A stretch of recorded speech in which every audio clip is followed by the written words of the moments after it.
BassEdge Radio.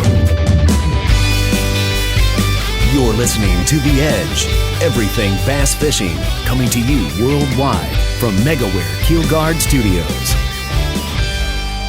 They're creepy and they're kooky, mysterious and spooky, all together ooky, the BassEdge family. Do-do-do-do. All right, here we go.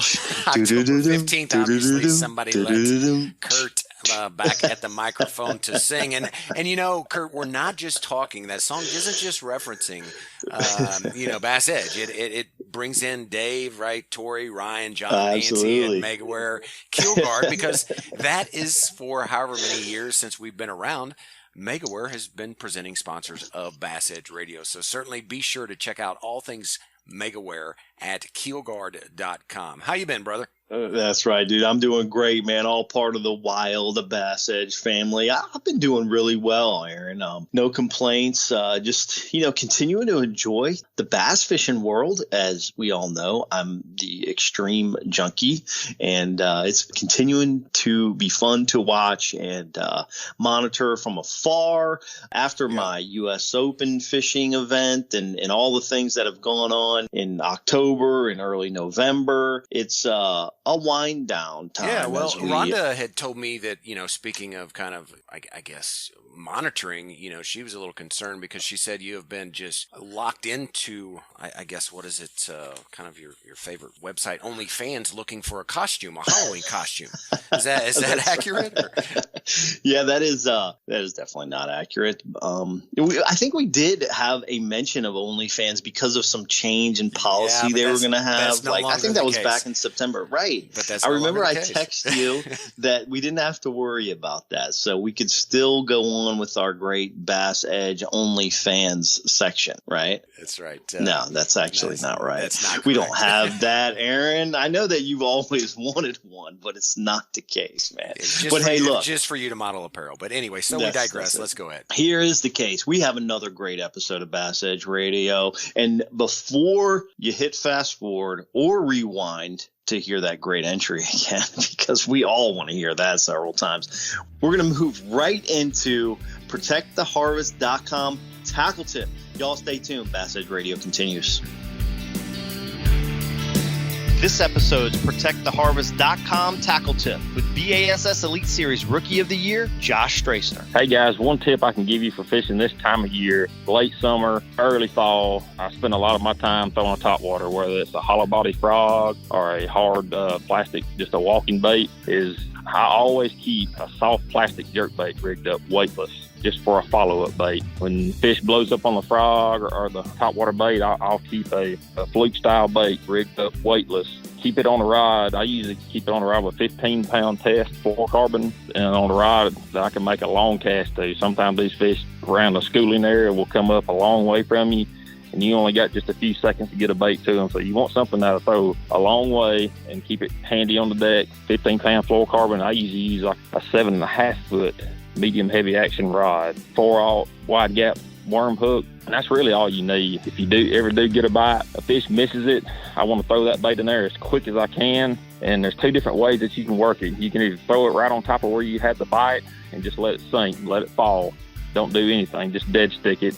The other way that I usually like to fish it, mostly in the clear water, is when I throw it out there, as soon as it hits the water, I start winding my reel handle and twitching my rod and just making that bait stay right on top of the water and just getting a reaction bite out of the fish. That's probably the best tip that I can give you for catching a fish this time of year that's not really ready to commit to another bait. Awesome tip, Josh. Brought to you by ProtectTheHarvest.com. First by land and now by sea. For years, Lucas Oil has been a staple in high-performance vehicles on both the road and track. Now, from the makers of Lucas Oil comes Lucas Marine products, specifically engineered for marine applications. Protect and lubricate your marine inboard, outboard, or high-performance boat with Lucas Marine Engine Oil or Lucas Synthetic-Based Oil. Learn more about the complete line of Lucas Oil and marine products. Visit lucasoil.com. Nitro Performance Bass Boats. Get pro-level performance with the Nitro Z18, the official boat of Major League Fishing. The Z18, with its nimble handling and versatility, sports many of the features in the larger boats in the line, like a Guardian Live Well, a heavily insulated cooler, dual 8-foot rod storage, and our smooth and fast NVT hull. Every Nitro boat is laid out to do one thing very well: catch fish. Enormous front decks, up to 45 square feet on the Z21, allow maximum mobility when battling unruly bass, and feature low-profile gunnels for ease of skipping, pitching, flipping, or landing fish. Nitro Performance Bass Boats, pure fishing machines.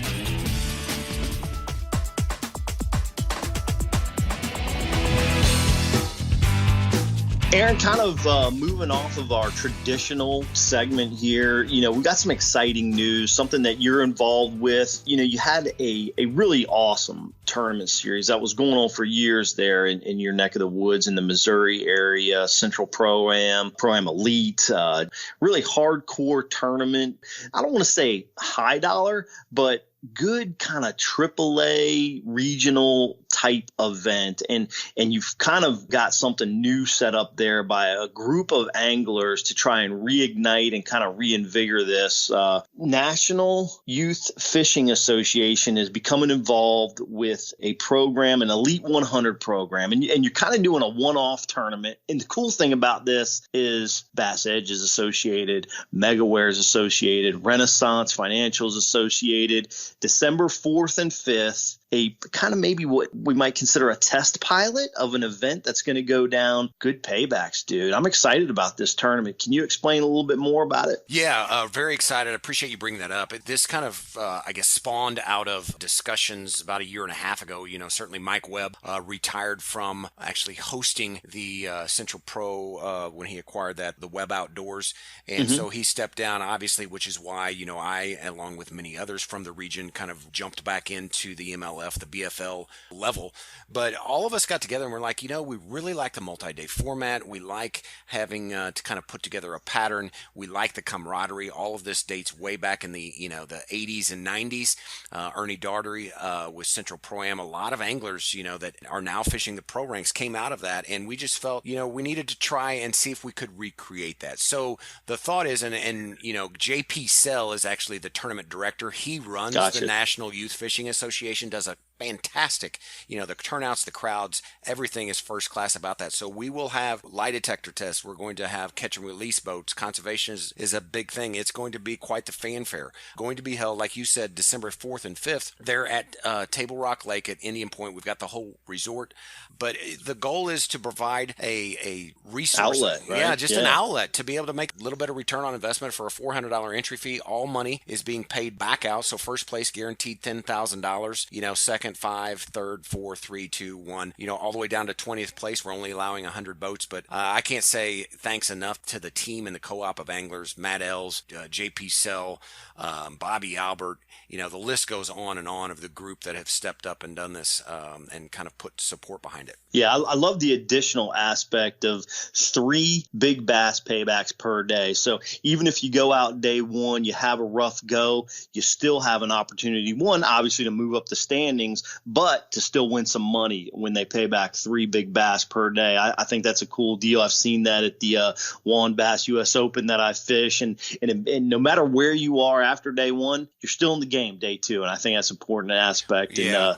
And look forward to see how this kind of goes. December 4th and 5th, again, they're at Indian Point Resort on Table Rock, a great mid-lake location. So if guys want to run down to the dam or they want to run up the rivers, lots of options there without getting crazy on burning gas, which is something we know you can do. Yeah, for sure. Yeah, it's all about having fun. It's about having fun, and certainly we will look forward to this. If it works, then it'll turn into a tournament trail, and I will be all over that and be fishing that. And if not, we're still going to have a great tournament regardless. Well, want to encourage anybody that's obviously in that region or close to that region that wants to jump on board. Just Google it up, Oak Outdoors and the Elite 100. They're at Table Rock Lake, December 4th and 5th only limited to 100 entries. So and let me throw out an email here as well, Kurt, just in case. I tell you what, I'll just give a phone number. It's 417-689-4066, 417-689-4066, and that'll put you in touch directly with JP Sell's office concerning registration. Awesome, man. Well, great stuff there. Look forward to see how that goes down. Maybe we'll interview the champ and see how they knocked it out of the park there in December on Table Rock, which is usually a pretty good time to fish that particular lake. Has already started, so we're moving into, I don't say winter patterns, but definitely a strong fall feed that time of year. But talking about fall fishing, we're going to continue into another great Lucas Oil Angler Spotlight. Y'all stay tuned. BassEdge Radio continues right after this message. This is Evergreen Pro Staff Justin Kerr. This is MLS BPT angler Jacob Wheeler. This is professional angler Denny Brower. I'm BASS Elite Series Angler of the Year Seth Spider. This is BASS Elite Series Rookie of the Year Josh Strassner on BassEdge Radio. You know the importance of protecting your investments, so why use anything else other than the original and toughest DIY keel protector for your boat, Megaware KeelGuard. Grinding sand, abrasive rocks, and concrete ramps are no match for our exclusive contoured edge and patented technology. Megaware KeelGuard keel protectors are made tough and made to stick. Their do-it-yourself installation takes less than an hour, providing the longest-lasting, most dependable keel protection for your boat, guaranteed for life. Developed specifically by boat builders offering the best keel protection in the industry.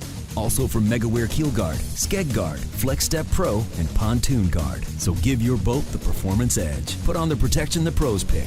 Megaware KeelGuard.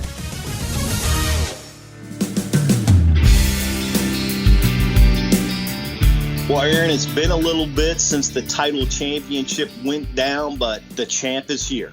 We are excited to have MLF Pro Circuit title champion with us in this episode, coming off that huge win. Also, heading into a home lake Toyota championship event. This is going to make for a great show, not only for understanding his path to success, but also dialing in some effective fall fishing strategies. We roll out the red carpet for MLF Pro Circuit angler and title champion Jimmy Washam. Appreciate you being on BassEdge, Jimmy. Hey, thank you, Kurt and Aaron. I really appreciate the opportunity. Well, Jimmy, man, what a season, just listening to Kurt. I don't know that he's ever had to put that big of a sentence, accolades together in his life, but what a season you have put together this fall. The Pro Circuit Title Championship belt and then a Toyota Series win on Lake Gunnersville with a Toyota Series Angler of the Year crown in the ultra-competitive Central Division with over $320,000 in winnings during 2021. And an opportunity to top it all off on Pickwick at the end of this month. What has gotten into Jimmy Washam? I don't know. It's, some kind of way I dodged the sophomore slump, which, we all hear about that. And I was aware of that coming into this year, my sophomore season on the pro circuit. But, man, that thing's just really clicked right. I kind of had a rocky road to start the season with losing my title sponsor just before I left the driveway to head to the first pro circuit event. But it's just been nothing but blessing from that point on, and things have just went right. Every time something could go right or wrong, it's gone right this year. So I know those things are fragile and they don't last forever, but I'm sure thankful for it. Well, Jimmy,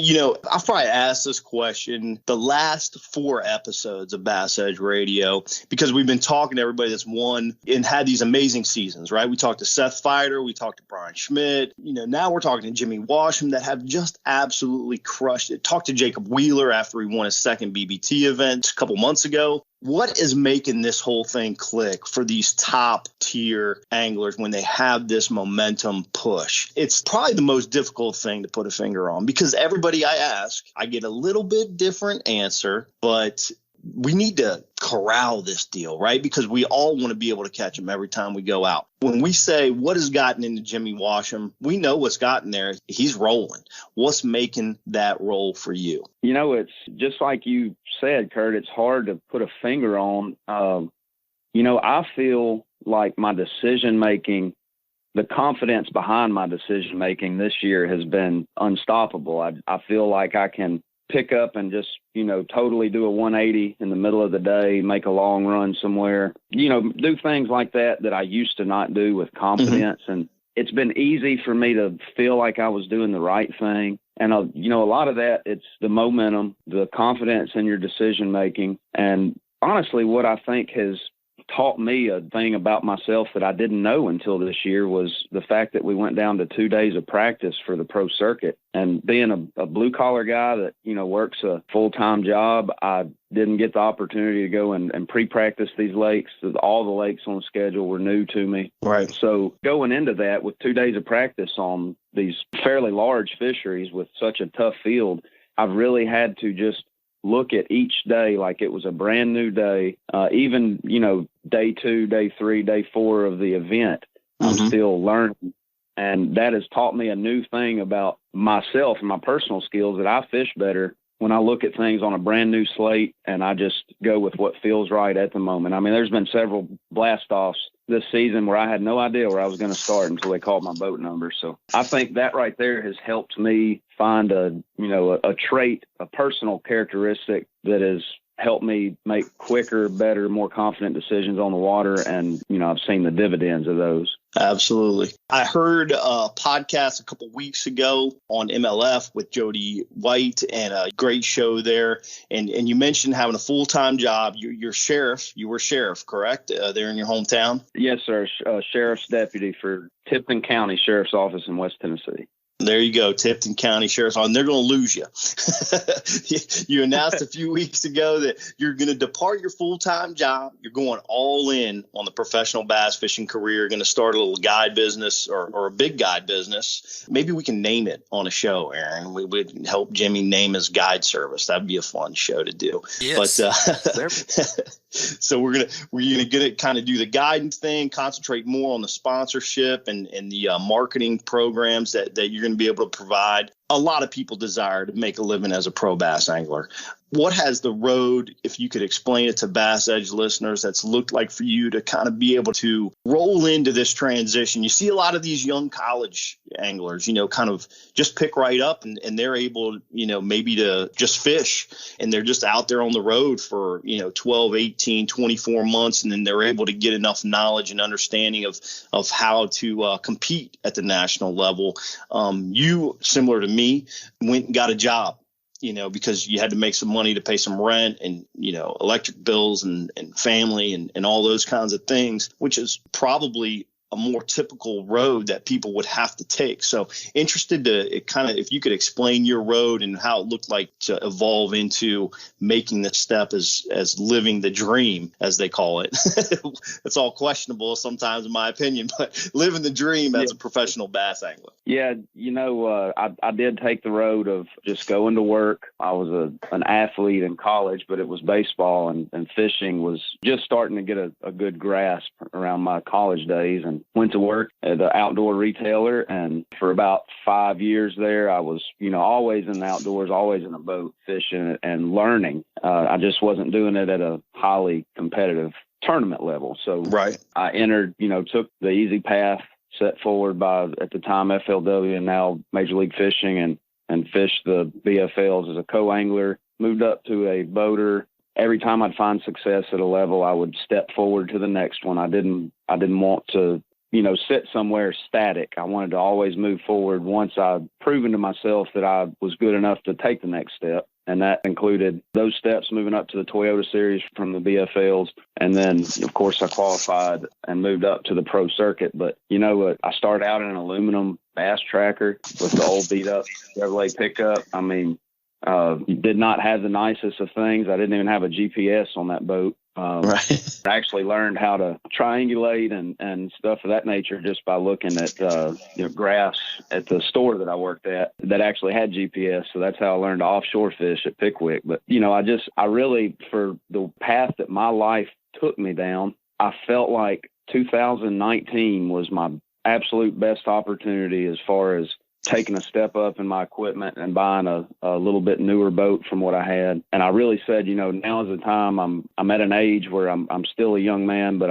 I don't want to let this slip by me and get to where I'm so tied up in family and getting older, more advanced in my career, that I don't want to take the leap. So 2019, the fall of 2018, I really kind of made plans just to say, okay, here's my chance. Let's see if we can sink or swim. by the grace of God, I was able to swim in 2019 on the Toyota Series qualifying for the pro circuit. So that's the route I took, but I don't want to make it sound simplistic or easy. Right. And I also don't want to make it sound like I crawled through 10,000 miles of broken glass, but there were times, equipment breakdowns, financial strains that really, put a fear in me and just an uncomfortable feeling of, like anything that's worthy of attempting in life, it's not going to be easy.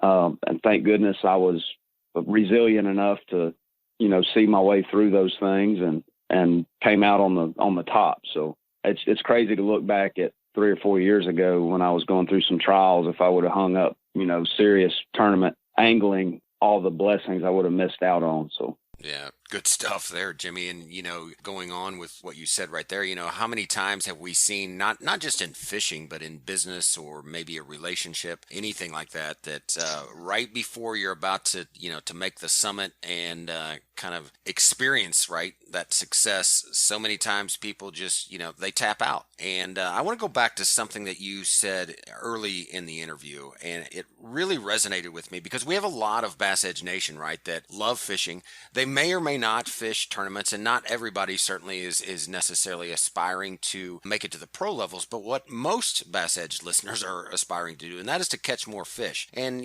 because of running a work schedule like you have and being on the tour, right, we have limited days perhaps of when we get off work or to get on a body of water. That 2 days of practice, and you said a key comment that I want to point out, and you said you fish what you feel like is to be right. And a lot of times, idling out, you didn't know which spot you were going to go to. And I think of all of the, sacrifices and that you have made and trials and tribulations that you've been through. I just wonder if that's probably not one of the biggest lessons, to answer Kurt's question, that you've been able to put together and why you're doing what you've been able to do is that you're not attached to any preconceived notions. Can you give us some thought on that? Yeah, that's exactly right. Although I was practicing that and building those skills, being a guy that would work and not get a ton of practice, even back in the BFL days or the Bass Club days before that, for the matter. But I was building those skills, but it never actually clicked to me until I saw the pro circuit and had to fish against the very best. And I almost feel like I had an extra drive thinking that the guys maybe had an advantage on me because they got to go to the lake a month earlier before off limits started and get to ride around and see it. And I'm thinking, I got to work extra hard because these guys have got a leg up on me. Really, they probably didn't. Fisheries change and what was going on a month ago doesn't matter. But I feel like that really made me kind of go into overdrive on just being able to show up to a lake and fishing what I feel is right. In the area that I grew up in with the Mississippi River, with North Mississippi Corps of Engineer lakes, with the Tennessee River that I've spent so much time on, I've had, a sampling of most of the type of fisheries that you could come across, at least in a nutshell, grass, rock, offshore stuff, finesse, you name it. So just being able to apply those around the country in a very short amount of time with what feels exactly right at the moment, and I can put something in my hand and be confident that it'll work. That's where that came from. It just took the pro circuit to, I guess, force it out of me. Yeah. In doing that, is there a style of fishing that you tend to rely more heavily on when traveling to fisheries that you're unfamiliar with? I sit and think, and I go back to the last 2 years on the pro circuit, and I think about what I've made my money on. I probably turn to moving baits a lot of the time, but I'm bad about putting a jig in my hand too. It's hard for me to say, there's one thing that I'll just pick up and do. I've made a lot of money on a jerkbait. I've learned that you can catch them on a jerkbait from the southern tip of Florida to the Canada border. But, a chatterbait, a jig, there's so many things. I try not to be the guy that says, well, I'm going to go to this lake and this is how I'm going to catch them. I want to catch them the best way that you can catch them at that lake on that given day. And the next day may be different.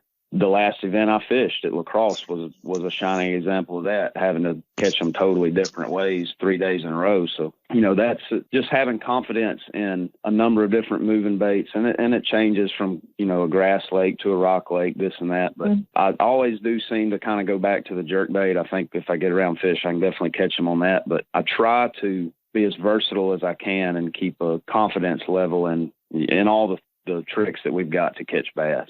Jimmy, would you say overall you would classify yourself as a deep water angler or a shallow water angler? Based on some of those techniques you mentioned, sounds like you kind of stay in that 0 to 10 more often than maybe that 15 to 25. Is that true? And if not, what do you feel like you would categorize yourself at? And do you feel like wherever you're at, when you answer that question, is that based on kind of your upbringing there where you grew up in West Tennessee, North Mississippi area? When my dad raised me in a bass boat, I was slinging a spinnerbait up against a laydown. And until I was in my early 20s, I was a shallow water angler. No doubt. I had caught fish, deep cranking, a little bit of offshore type stuff, but I was a shallow water angler at heart.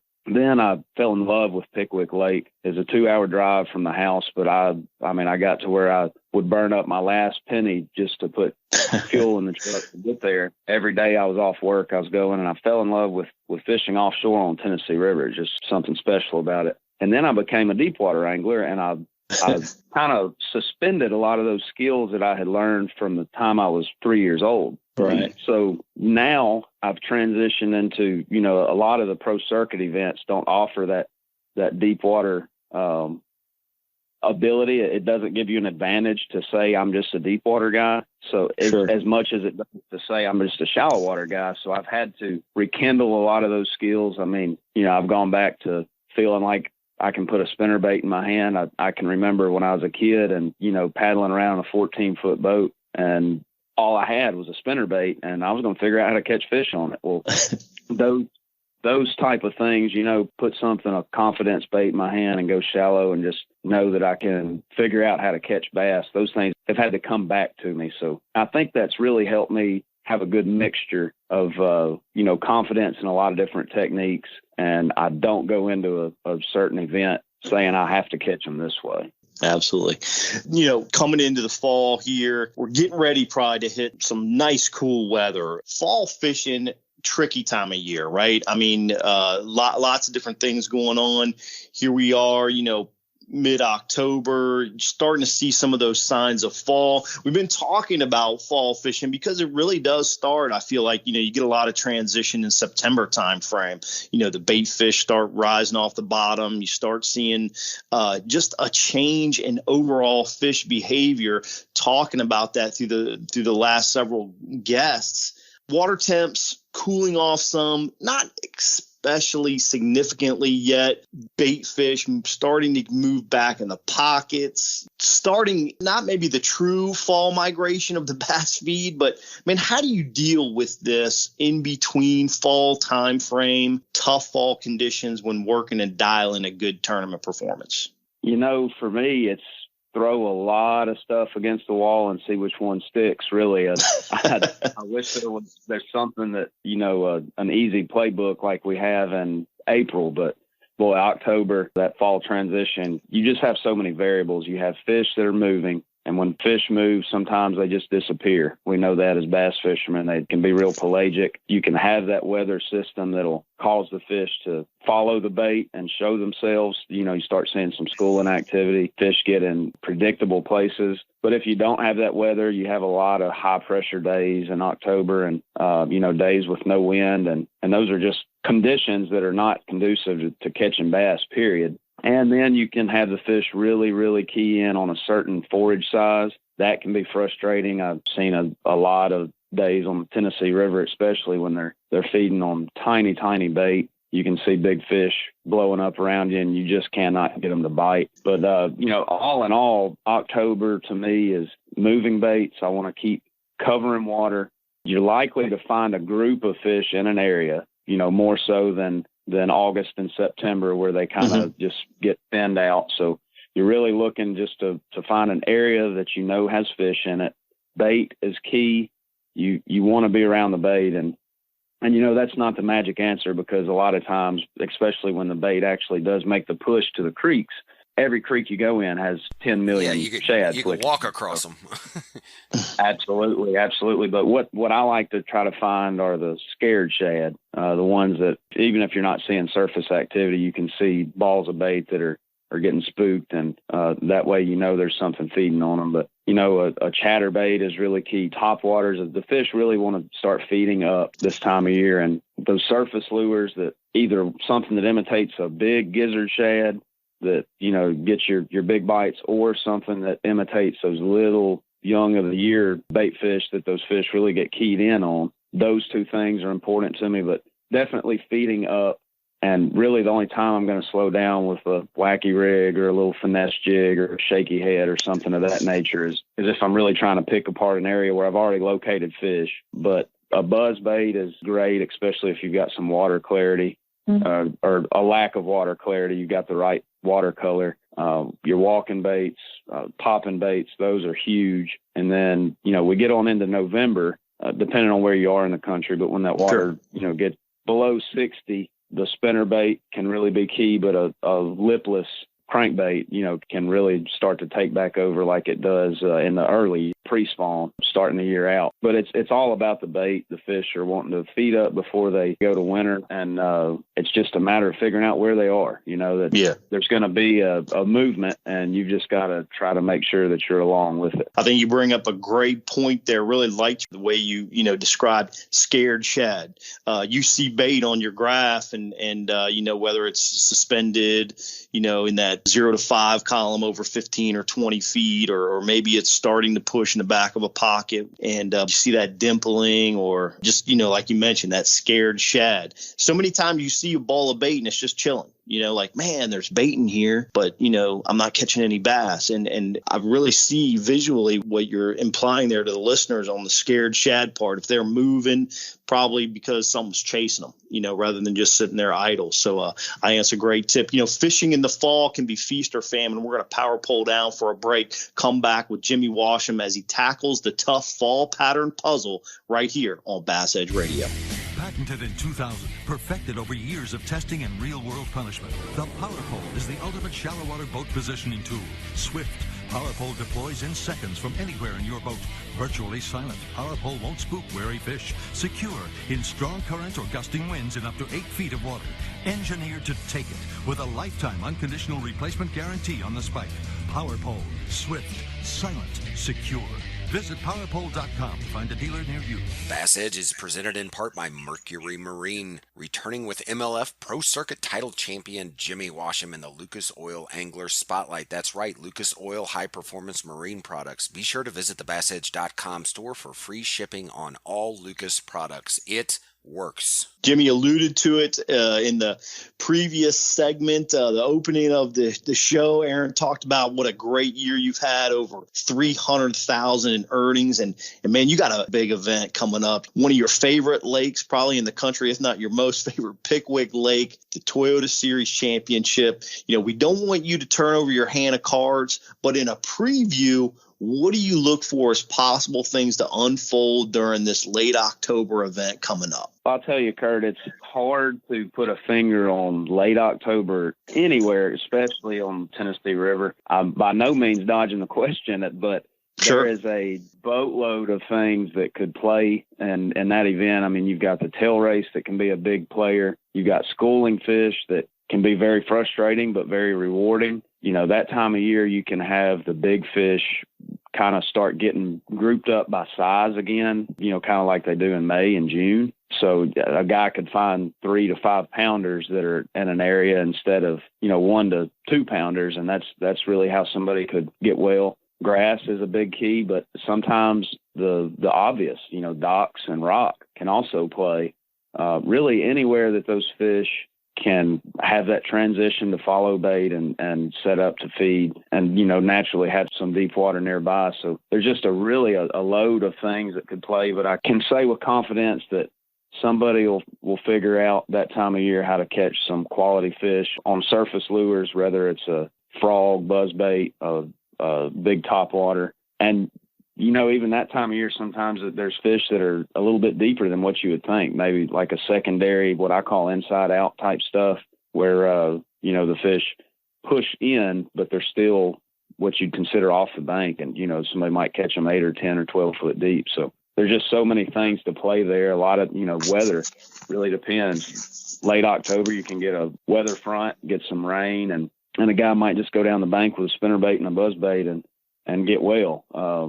You could have one of those high pressure October days that I tend to would rather be in a deer stand with a bow in my hand. Right. And these are the days that you know, somebody will have to go finesse on docks or something of that nature. And that's how they'll catch them. So there's just so many ways to catch fish that time of year, and so many different patterns that could come into play that, like I said before, it'll be about who gives enough of that stuff an opportunity and then gets that little key where they can build on it and make the most out of what they see. Jimmy, it kind of leads me to you saying that, you know, there's all of these iconic pictures out there of locations and things. And I think of one in particular is the Katmai National Park and Preserve in Alaska, where you see the grizzly bears standing there coming up the falls, and they're trying to catch the salmon. You know, I kind of feel another iconic picture is at Pickwick, right? Is it the tail race, you know, there at the dam? And my question is, do you feel in general that the crowded dam tail race will play, I guess, a bigger role than the mid and lower lake shallower grass bite? You know, it seems that the dam area can hold, you know, up to pressure no matter how many boats kind of get in that area and if good current is prevalent. But from my instincts, I feel that the grass would be easier to find a potential winning place to put yourself this time of year. What's your thoughts? You know, I agree. Per square mile in the tail race area, you know, that 5 mile area, especially the first mile below Wilson at McFarland, just historic for continuously putting out fish, but it's going to be crowded that time of year. The benefit we have in this event is that we can also lock through into Kentucky Lake and fish Pickwick tail race. So you're going to have 2 tail races. Yeah, you're going to have 2 tail races that can play. And I think all of Wilson is even a go. So I don't want to be speaking incorrectly, but I think we can lock into Wilson as well. So the boats are really going to spread out, but Pickwick alone, you've got roughly 56 miles of lake. So you've got about 50 miles that's not what I consider tail race and high current, you know. So that's a lot of that, man. There's a lot of water there, and there's a lot of stuff. Absolutely. Large down that stretch of Pickwick that somebody could find grouped up on a shallow bar, you know, find them in grass. And I really would say that the top 10 will be stacked with some people from one or both of the tail races, but I don't know that somebody will necessarily win it there solely because of, one, the pressure, but 2, just the change in circumstances. Not only do you have weather and boat pressure, but you've also got that current schedule, which, you know, that they could pull 55,000 cubic feet a second one day, and then the next day they could pull 45, and the fish that, you know, you could be on 23 pounds of smallmouth, and the next day they're gone. They just, they move, and they're hard to locate. So a guy that understands that well may be able to make that adjustment. But if I was a betting man, I'd say that somebody will win it on largemouth somewhere in the lake, whether it's, you know, mid lake or the lower end or somewhere up around the 7 mile area. There's 50 miles of lake for somebody to find that magic place. Absolutely. You know, you talk a little bit about, you know, being able to lock down below Pickwick into Kentucky there, you know, kind of brings me to a question of the ecosystem. We haven't talked about this in a long time. You know, obviously they're still having some BFL events on Kentucky Lake. Obviously, when you think of Kentucky Lake, you think more of like Paris Landing to the dam and that section from Tennessee up to southern Kentucky. But that being said, you don't see the impact at Pickwick that you've seen on Kentucky Lake. I mean, pretty much they quit going there in national events, right? Because the fishing became very tough. You still see them catch some nice Kentucky Lake bass, you know, in the springtime when they're getting shallow, getting in the bushes and that kind of deal's going on. The carp, you know, affected that ledge bite so bad, it seems, in Kentucky Lake, but you really haven't seen that wild push of, you know, just numbers into Pickwick. What are you seeing in that regard from an ecosystem standpoint and health of the fishery specifically? Maybe even are the carp moving that far up Kentucky to Pickwick Dam? And are you seeing many of those grass carp in Pickwick Lake itself? Or Asian carp? I said grass carp. Yeah, I meant the Asian silvers. Yes, that's correct. Yeah, the Asian carp are moving. What you had in Kentucky Lake, and a biologist could tell you more so than I could. I think a lot of it is more shallow water area and just a little bit different fertility level out of Kentucky Lake. But the carp, when they got in there, they just exploded in like a year or two. Pickwick has handled the influx of them better, but a lot of people, I think, have forgotten the emergent situation that we're at with those fish moving up the Tennessee River chain. Mm-hmm. And I can remember probably 2017 seeing in the summertime when there was no wind, when they'd get up and filter feed, just seeing up by the dam at Pickwick, seeing loads of carp across the surface. And then it seemed like the numbers they thinned themselves out. They just spread out through the lake. And it's almost like we forgot about them a little bit, but I've started to see more this year, more than the last couple of years, without a doubt.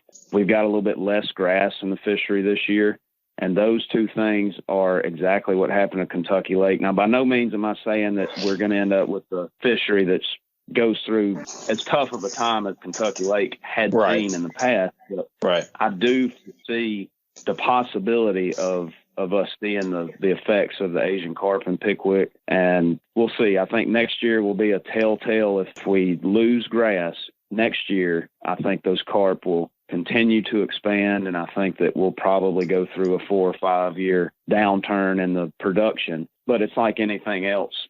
Fisheries have their highs and lows, and I've seen it in Mississippi River Oxbows where there was nothing but an Asian carp in the lake, and then they finally, nature has its way of curving things, and the waves that those carp make seem to settle, and then the game fish come back, and you get bait fish back, and it comes back to a kind of a full circle cycle. So next year will be a pivotal moment, I think, in the ecosystem for Pickwick and even the fisheries above it on the chain. Interesting. Great stuff, man. Great to hear that kind of local knowledge, and maybe not biological expertise, but when you're an angler and you spend that time on the water, you kind of see these differences. I appreciate you expanding on those. Pickwick aside, overall, you talked about a few baits, several baits that were important to you in the fall.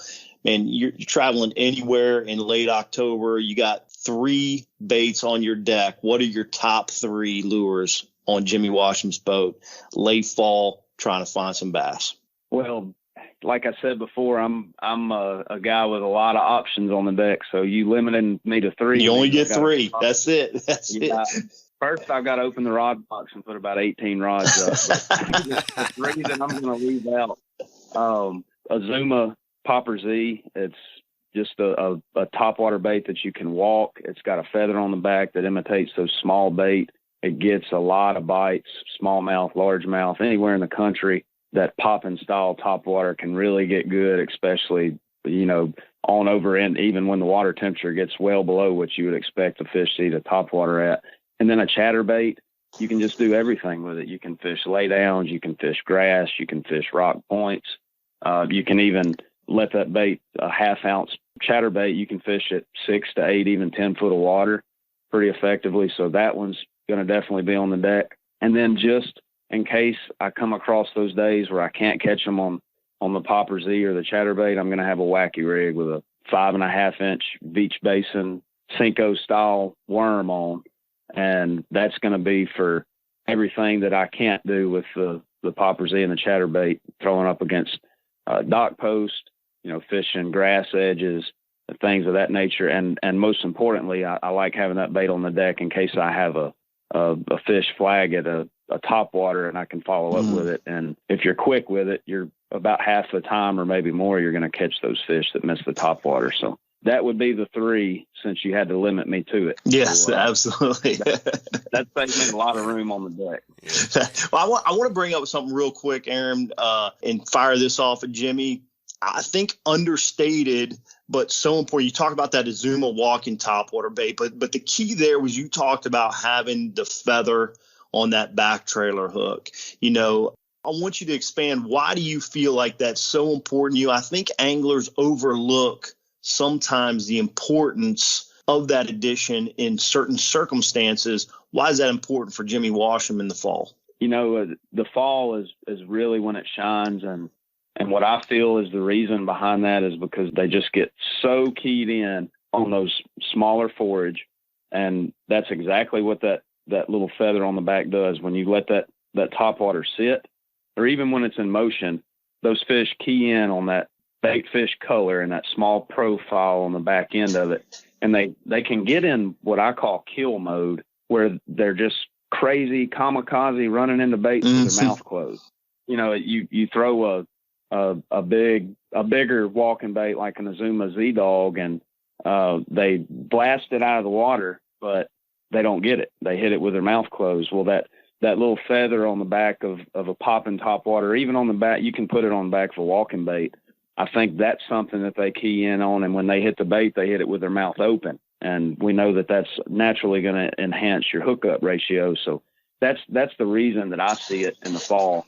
And man, I'll tell you, you take that Popper Z, you get it somewhere where you feel like you should get a bite, and you let it sit, and you count to about 5 or maybe even 10, and it'll amaze you what that little feather on the back's doing, just sitting there, what you think motionless. It's really not. And all of a sudden, one will just try to take it out of your hand with it sitting motionless, and that's where that feather really comes into play. Yeah, I see. And I appreciate expanding on that. I've seen the same thing in my fall fishing. Sometimes, as you described, they're actually just eating the feather at times because they're so keyed up on that small bait. The topwater, like the pop and a Zuma you talk about, or a walking bait, whatever your choice of lure there, is just the commotion part. Sometimes they're actually just eating that feather. So I thought that was an important tip, and appreciate you expanding on that. Hey, Jimmy, quickly before we go into the listener question segment, what's your thoughts on why the horizontal presentation seems to be so much better than a vertical presentation in the fall? You know, it goes back to where I mentioned that the fish are feeding up. They are so keyed in on bait. That's how they prepare themselves to survive the winter and falling water temperature. And a vertical presentation is not practical when the fish are feeding in the top third or even, top fifth of the water column. So making those long casts, giving the fish the ability to look up and see the lure. If a fish is wanting to feed on the surface and you pull a crankbait 5 feet below them, they're just not going to go down and get it. So that's why that horizontal presentation, long cast, covering a lot of water, with moving baits is so much more effective in the fall. That kind of rolls right into a great listener question that we received that we picked for today's segment, brought to us by Nitro Performance Bass Boat.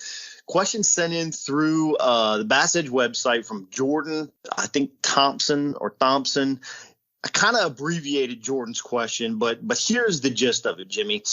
Jordan says, I hear a lot of pros talk about using search bait. So when using a search bait, what will make you stop and fish a certain cover or structure after catching them on your search bait? Also, where I fish, bait tend to roam a lot, catch a lot of them mostly on top water. What for you is a good follow-up bait once they've located a school of aggressive fish? That's a good question. It changes from the spring to the fall. In the spring, I just want to cover a bunch of water, and when I get a bite, then I'm really, really likely to slow down. In the fall, it depends on where you get that bite. If I'm going down the bank and I get a bite on a lay down, we know a lot of times fish will get on anything that's sideways in the water in the fall. If I'm going down the bank and I catch a fish on a chatterbait on a log, I probably would make another cast in there with a chatterbait, but I'm probably not going to slow down. So same scenario, I come to a point with current flowing around it, a point of milfoil grass, and I catch a fish on that same chatterbait, then I'm definitely going to pick up that wacky rig and soak that area more after I make a few more casts with, some maybe other moving bait options. But that's an area the fish are likely to congregate in the fall, but you have to use common sense on what type of area you're fishing to say, well, this has the ability to hold more fish. I've got deep water access nearby. I've got a more expansive area, or maybe the type of cover that can hold a group of fish. So that's where I make that decision. And what I'm going to slow down with, the wacky rig is really hard to beat in the fall with a really slow fall. The fish are, like I've said, feeding up. They're feeding on that top third of the water column. That's a place that you can live with that wacky rig. Beyond that, the Nico rig is great if you feel that you need to get closer to the bottom. But maybe a finesse jig. I love a finesse jig on docks in the fall, but that wacky rig is going to be my first go-to when I decide to slow down and really work through an area. But most of all, I'm going to keep moving and make sure that I, am putting my bait in front of as many active fish as I can. Good stuff. Jordan, thanks for sending in that question. And what an answer by Jimmy, the MLF Pro Circuit title champion, just answered your question. All you need to do is log on to BassEdge.com, click the Claim Your Prize tab, and let us know that you heard Jimmy answer your question right here on episode 362. Fill out the information, and we will get the BassEdge gift sent directly to you. BassEdge listeners, keep firing in those questions on our Facebook, Instagram, media pages. Also, you can click into the website, BassEdge.com, and click the Ask the Pros tab. We're going to pick a question every episode. Aaron's going to send you a free gift from BassEdge Radio. Well, Jimmy, just a pleasure having you on this episode, getting to know you. I just appreciate the in-depth analysis with the questions and answers. Any closing thoughts or comments that you would like to leave BassEdge Nation with? Thank both of y'all so much for having me. All the listeners out there, the fall is a great time to fish. Beautiful weather. You really take advantage of it. Get out, look for the bait. Keep some moving baits on the deck. Hopefully Kurt will let you have more than 3 on the deck and have a lot of options so you can really cover, give the fish a lot of options.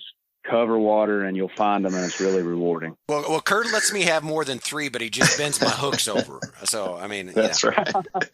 That's right. All right, Jimmy. Hey, man, thanks for being here on the show. Congrats again, man, on already what has been an amazing year, a great start to kick off your endeavors here, professional angling. Best of luck at Pickwick later on this month, man. Again, appreciate you being with BassEdge Radio today. Thank y'all so much. Y'all stay tuned. Aaron and I are going to return with a few final thoughts after this short break. BassEdge Radio. Hang on tight. We'll be right back. You know the importance of protecting your investments, so why use anything else other than the original and toughest DIY keel protector for your boat, Megaware KeelGuard. Grinding sand, abrasive rocks, and concrete ramps are no match for our exclusive contoured edge and patented technology. Megaware KeelGuard keel protectors are made tough and made to stick. Their do-it-yourself installation takes less than an hour, providing the longest-lasting, most dependable keel protection for your boat, guaranteed for life. Developed specifically by boat builders offering the best keel protection in the industry. Also from Megaware KeelGuard, Skeg Guard, Flex Step Pro, and Pontoon Guard. So give your boat the performance edge. Put on the protection the pros pick. Megaware KeelGuard. Be at home with nature with nature-inspired art, decor, and gifts by Wild Wings at wildwings.com. Explore art prints and canvas wraps of bass, trout, walleye, muskie, and more by acclaimed artists like Mark Cicino. I primarily paint underwater scenes of game fish, and usually in a fishing situation, going after prey or going after a lure or a fly. I get asked sometimes whether I like fishing better or artwork. It would be tough to give either of them up. I can't really think of a good reason to give either up, so I'm going to stick with them. Make your home, office, or cabin show off your passion for angling. Visit wildwings.com/BassEdge and sign up for an exclusive offer to BassEdge listeners of 10% off your next order. Give something special to your loved one and be at home with nature. Visit wildwings.com/BassEdge. That's wildwings.com/BassEdge to get 10% off your next order of nature-inspired art, decor, and gifts by Wild Wings.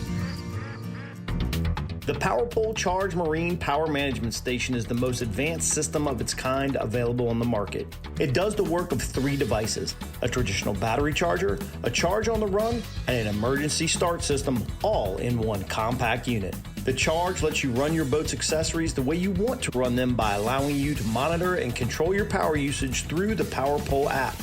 It automatically devotes power to the batteries that need it the most for maximum efficiency. The new Charge from PowerPole. Power where you need it, power how you need it, power when you need it.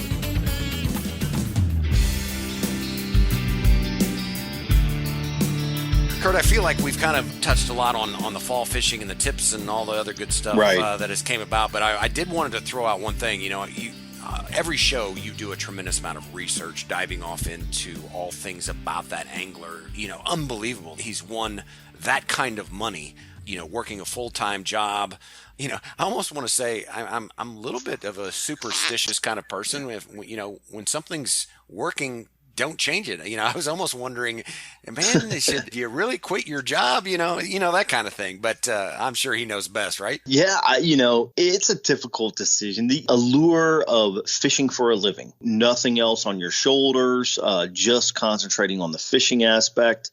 Who wouldn't think it's going to be better, right? But I agree with you. You step back and what is Jimmy Washam going to get? And, I wish I asked him this question. What is he going to get by quitting his current career? He's a sheriff's deputy. That's a pretty cool career, right? I mean, that's something that is honorable. It's fun. It's probably exciting, at times. And it's probably difficult as well, right? I mean, especially in this day and age, with all the politics and things that go around with law enforcement and that type of thing. But man, when you have just ripped the guts out of a year like he did, the Central Division Toyota AOY, Pro Circuit MLF title champion, top 20 in the points, I think, for the last 2 years on the Pro Circuit. Just a great success rate. I wonder what additionally he's going to be able to accomplish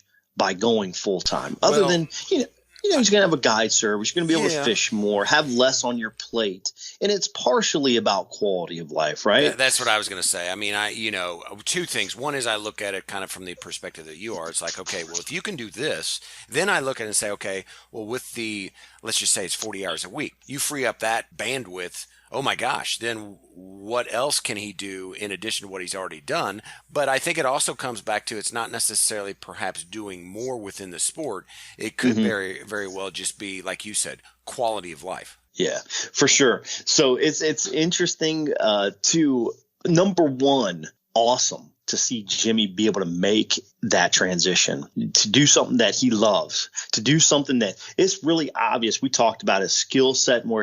Dude spent a lot of time on the water. You just hear it in his voice, the way he answers questions, the thoroughness of feedback that you get from him, and then just hearing his history of where he's come from to get to today. Even though he might not have fished tournaments for the last 15 years or whatever, he's put a lot of time on the water to understand bass behavior over the last many years. And he can manage, I think, probably his training, his professional training in the career of law enforcement has put him in a position. We talk a lot, right, about making decisions. He even said that at the beginning of the interview. There's days to where I don't get married to a spot. I don't even know where I'm starting.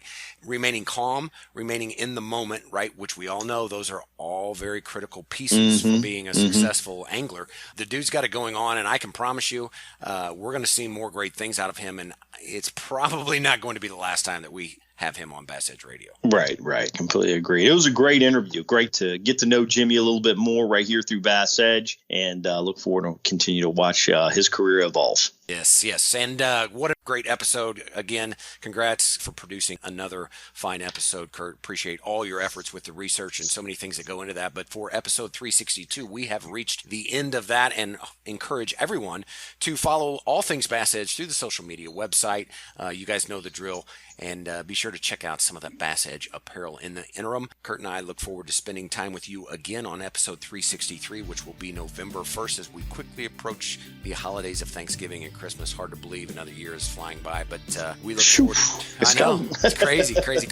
So for Kurt Dove, I am Aaron Martin, and we look forward to joining everyone in a couple weeks. So long, everybody.